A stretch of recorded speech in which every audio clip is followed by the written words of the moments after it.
Saya dengar dari salah satu radio, berwudu boleh tanpa pakaian. Apa betul Ustaz? Kalau boleh apa dalilnya? Kalau tak boleh apa dalilnya? Tidak ada rukun syarat wajib mesti pakai pakaian. Kalau Ustaz sendiri saya pakai anduk. Saya berwudu pakai anduk, menutup aurat. Ada adab-adab kita, adab kamar mandi, adab tempat tidur, adab. Makanya tadi kita kaji kitab Al-Adab Al-Mufrad. Kalau cerita masalah adab, tutup aurat. Tapi kalau cerita masalah sah tak sah, sah. Apa dalilnya? Kata orang Yahudi, Musa tak mau mandi sama kita karena dia kena hernia. Maaf cakap, buah pelirnya besar. Bahasa Melayunya apa tuh? Bui. Musa tak mau mandi telanjang sama kita karena dia kena hernia, kata orang Yahudi. Musa kalau mandi di balik batu, ada batu besar, mandi Musa di situ. Sementara orang Yahudi mandi di sini ramai-ramai. Yahudi ini suka mandi telanjang. Musa mandi di balik batu. Tiap hari mereka aja, Musa, ente tak mau mandi sama kami karena ente kena hernia kan? Suatu hari Allah mau menunjukkan, digeser Allah waktu Musa sedang mandi, sedang menunduk, digeser Allah batu itu, bergeser, mereka tengok Musa. Ternyata Musa tak kena hernia. Apa dalil dari situ? Bahwa Musa di balik batu itu telanjang. Dia hanya tidak mau ditengok orang. Ketika orang tak ada, dia tetap. Itu dalil orang yang mengatakan boleh mandi telanjang, tapi tak beradab. Kalau cerita sah tak sah, sah, tapi dia tak beradab.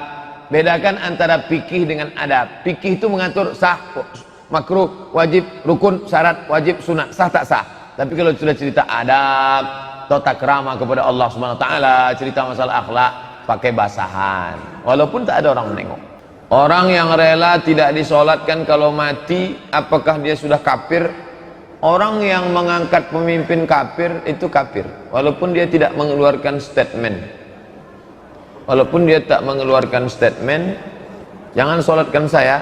Dia tak disolatkan itu kan karena dia dianggap gugur 4 fardu kifayah.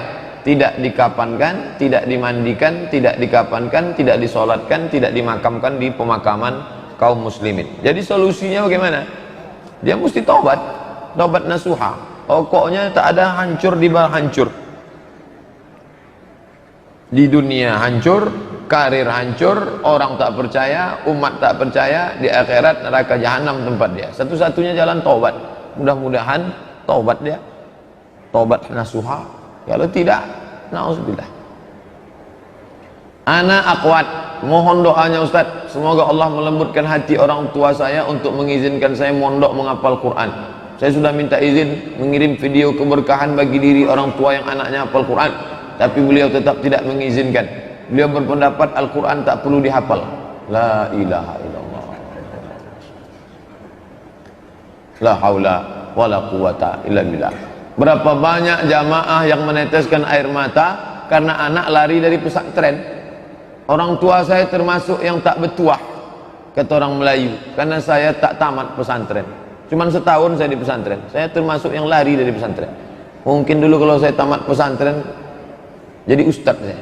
Ustadz hebat maksudnya. Ini ada anak mau masuk pesantren, mau menghafal Quran, malah dia pula mengatakan Quran tak perlu dihafal, diamalkan saja cukup. Mudah-mudahan Allah melembutkan hatinya. Iktibar pelajaran bagi bapak ibu sekalian, iktibar pelajaran bagi anak-anak muda sekalian, yang kalian punya dapat orang tua mengizinkan kalian ngaji, memberi kalian motivasi untuk sekolah agama. Nih masih ada di zaman sekarang nih orang tua yang melarang anak. Nanti di akhir majelis kita mohon kepada Allah Subhanahu wa taala, insyaallah. Anak yang hafal Al-Quran nanti dia bangkit di padang mahsyar, al-mahiru bil Quran, yang mahir baca Quran, ma'as safaratil kiramil bararah, dia akan bangkit bersama para malaikat.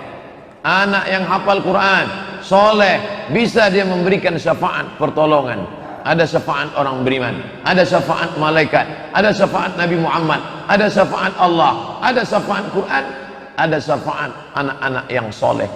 Ada pula orang yang menghafal Quran, meninggal orang tuanya, Setiap hari dia ulang hafalannya 2 juz, mengalir pahala bacaannya. Beruntung betuah bapak ibu yang anaknya hafal Quran, anak itu mengulang hafalannya 1 hari 2 juz, maka mengalir bacaannya. Adapun anak yang tak pandai baca Quran, tak pandai mengaji, maka Al-Fatihah pun tak terkirimkannya. Bayangkan itu. Ini orang tua membuang tuah. Ini orang tua yang membuang tuah. Anak yang mau menghafal Quran malah dilarang. Bahwa alasannya karena perempuan. Pondok pesantrennya aman. Ish Karimah. Itu sahabat kita yang di Solo. Sudah banyak anak-anak kita yang hafal Quran di Ish Karimah Solo. Maka kirimkan ke Solo, negerinya aman, perjalanan sekarang pula aman. Antarkan dia ke sana, dudukkan siap. Masalah rindu kepada anak. Mati tak membawa anak. Amal soleh itu yang akan dibawa. Justru kita bangga dengan dia bisa sekolah hafal Quran. Saya adik-beradik kandung tak banyak. Saya anak pertama, adik saya anak kedua. Kami cuma berdua. Orang tua saya melepas saya kuliah 4 tahun di Mesir, 2 tahun di Maroko. 4 tahun di Mesir tak pernah saya pulang. Bukan saya 10 orang, 10 pergilah mat, oh matilah, bukan begitu. Kami berdua. Apakah boleh tidur sambil megang Quran? Karena kebiasaan saya kalau tidur megang Quran, kalau tak megang Quran saya tak bisa tidur. Kok baca Quran itu ada adabnya. Adab baca Quran, buka adab hamalatul Quran. Berwudu, duduk menghadap kiblat dengan Quran. Tapi kalau ada orang yang menghafal, capek dia, miring dia ke kanan, miring sunnah Nabi, dipegangnya Quran. Itu boleh menghafal Quran. Tapi adab-adab tetap dijaga. Yang pula mengangkang telungkup, macam megang novel ketika cinta bertasbih. Mana adab kita? Adab kepada kalam Allah Subhanahu wa ta'ala. Ada saat-saat tertentu orang yang menghafal Quran capek duduk sampai 2 jam 3 jam, miring dia ke kanan, tetap adabnya adab miring seperti dipegangnya Quran. Itu boleh, bisa.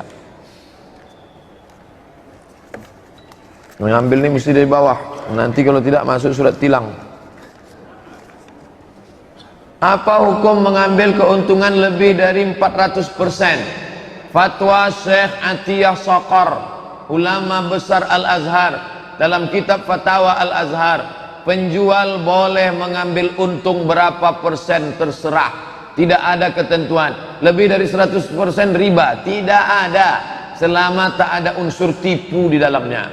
Bapak pergi ke Jogja beli kaligrafi kulit, di sana cuma 15.000, Bapak jual di sini 1.500.000. Berapa persen itu? 1000%. Sah selama tak ada tipu. Cantik kaligrafinya Pak? Iya. Boleh saya beli Pak? Boleh. Berapa harganya? 1,5 juta. Saya beli ya? Belilah Bapak. Tapi kalau dia tipu-tipu, ini kalau ente beli, insya Allah rezeki akan berdatangan. Menolak bala, hantu-hantu takut karena ini dari Jogja nih, Nyi Roro Kidul aja pingsan gara-gara ini. Itu bohong itu. Selama tak ada unsur tipu, bohong, tak apa-apa. Buka fatwa Syekh Atiyah Saqar. Adakah penjelasan hadis atau salat Nabi tentang persentase pembagian keuntungan ketika Khadijah menitipkan barang dagangan kepada Nabi? Tak ada. Namanya mudharabah. Andai pun ada, itu tak bisa jadi dalil. Perbuatan Nabi kepada Khadijah tak bisa jadi dalil karena itu sebelum jadi Nabi. Perbuatan yang bisa menjadi dalil adalah setelah jadi Nabi, 22 tahun 2 bulan 22 hari. Kalau dibulatkan 23 tahun, itu yang bisa jadi dalil. Adapun dia sebelum jadi Nabi, maka tak bisa jadi dalil. Itu sekedar pelajaran saja. Mudharabah itu berapa? Ustaz, pinjam duit Pak Ustaz 10 juta. Saya mau ternak puyuh, ternak ayam. Saya mau buka kurs jahit menjahit. Nanti kita bagi untung sama, kalau rugi tanggung sama. Berapa pembagiannya? 50-50. Sah. 70-30 sah. 20-80 sah. Kalau gitu 10-90 sedikit betul lah. Jadi innamal bai'u an taradin, sama-sama ridha. Lanjutkan silakan. Tak ada batasan. Pak Ustadz, sholat yang baik diterima Allah itu sholat yang gimana? Baca buku fikih dasar, fikih paling rendah, fikih sunnah Sayyid, fikih sunnah Said Sabiq itu tengah, di bawah fikih sunnah Said Sabiq lagi fikih Islam Sulaiman Rashid, orang Lampung, dapat gelar Ijazah Al-Azhar, belum ada LC lagi zaman dia, tahun 1935, namanya Syahadah Alamiah. Itu orang Indonesia, spesialis fikih Syafi'i, fikih dicetak bulan bintang, rukun syarat wajib sunat, pelajari baik-baik rukun syarat wajib sunat. Apa yang kita lakukan Pak Ustadz kalau seandainya kita melihat aurat saudara kita yang lagi sholat, laki-laki, tutup. Kalau yang bisa ditutup, misalnya dia pakai celana jeans, anak-anak muda jangan lagi dipakai celana jeans yang pendek. Ini kan mau sholat, baju pendek, pakai celana jeans ke bawah, tutup. Kalau nampak kita naik, turut naik kan. Apalagi kalau kita kenal, karena sholat dia batal. Orang yang sholat terbuka auratnya, sholatnya batal, maka dia mesti ulang balik, diulang balik itu sholat. Hati-hati. Makanya kalau pakai kain sarung, ujung kaki dirapatkan. Waktu sedang sujud, Allahu Akbar, kaki kan meregang gini, tutupkan. Karena kalau pakai kain sarung, tak pakai celana panjang di dalam, itu pangkal pahanya kelihatan dari belakang. Itu berapa? Kalau pakai sarung tuh pakai celana panjang, paling tidak sampai ke lutut, di bawah lutut, agak 5 jari di bawah lutut.